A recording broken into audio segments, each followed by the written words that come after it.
In a late afternoon briefing, Baltimore Mayor Jack Young said he and 7 county executives told the governor they are not ready to reopen, and when they are, they'll do it together. We all going to make that decision jointly as the Big Eight. So we're going to talk to each other and make sure that any phasing of openings that is coordinated with all of us. To date, about 3% of the Maryland population has been tested for coronavirus.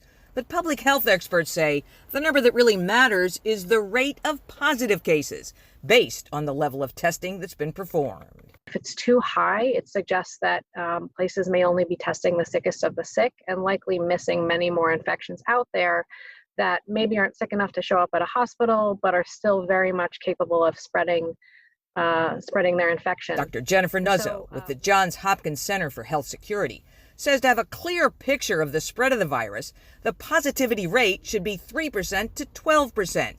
In Maryland, the rate is 23.5%, the 7th highest in the country, according to the Johns Hopkins Coronavirus Resource Center.